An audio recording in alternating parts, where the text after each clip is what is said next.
Hello guys, तो आज हम पढ़ेंगे counselling meaning, objective and principle and types के बारे में।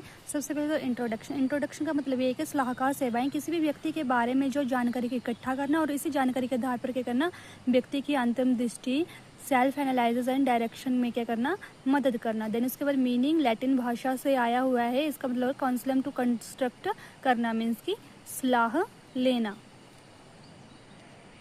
नेक्स्ट इसके बाद आ जाते हैं हमारे पास characteristics principles.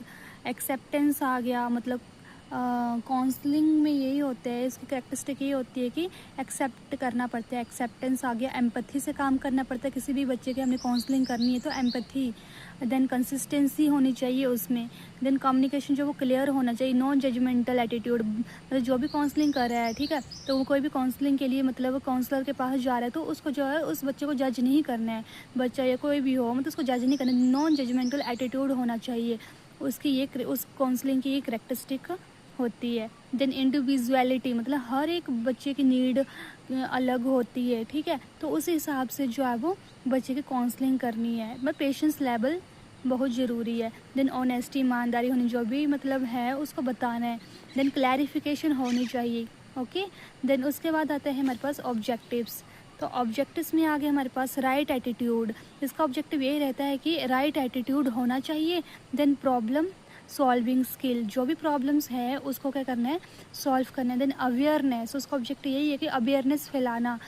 Then proper choice of course, मतलब हमें क्या होता है कि कई बार बच्चों को पता नहीं चलता हमें कौन सा कोर्स चूज़ करना चाहिए, कौन सा नहीं करना चाहिए, तो जो बच्चे जो होते हैं काउंसलर के पास जाता है।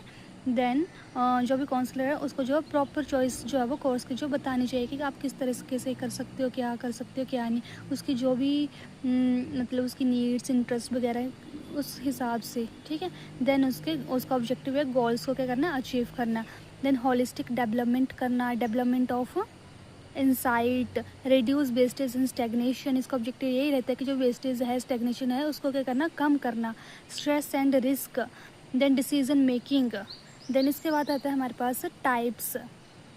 तो टाइप्स में रहता है हमारे पास vocational counselling, clinic counselling, individual group, marriage counselling, placement counselling, student counselling, direction counselling, non directive, then psychotherapeutic.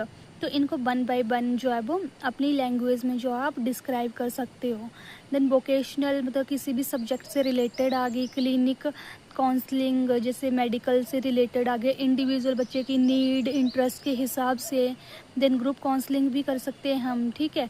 Then marriage counselling भी होती है, देन प्लेसमेंट काउंसलिंग होती है, जैसे पढ़ते पढ़ते किसी की जो जॉब वगैरह लग जाती है, प्लेसमेंट हो जाती है, वो प्लेसमेंट काउंसलिंग होगी। स्टूडेंट काउंसलिंग, बच्चे की वही आ गया, उसमें नीड्स, इंटरेस्ट वगैरह और उसकी हियरिंग इम्पेयरमेंट, विजुअल इम्पेयरमेंट, कुछ भी है तो उसको काउंसलिंग करनी है, उसको जानना है बच्चों को क्या मतलब किस तरीके से जो है वो उसको प्रॉब्लम्स आ रही है, तो स्टूडेंट काउंसलिंग होती है, ठीक है। डायरेक्टिव काउंसलिंग होगी, नॉन डायरेक्टिव होगी, देन साइको थेरेपेटिक होगी। Thank you. So guys, channel को सब्सक्राइब करना ना भूले ताकि नेक्स्ट वीडियो की नोटिफिकेशन आप तक पहुंचते रहे, क्योंकि आपका एक लाइक, शेयर, सब्सक्राइब ही जो है मेरे को मोटिवेट करता है और वीडियोस जो है बनाने के लिए। तो आप प्लीज़ सब्सक्राइब कर देना चैनल को। और आपको कोई भी किसी भी टॉपिक से रिलेटेड कोई भी इंक्वायरी होगी तो आप कमेंट बॉक्स में जो अपना मैसेज ड्रॉप कर देना। Okay, thank you for watching.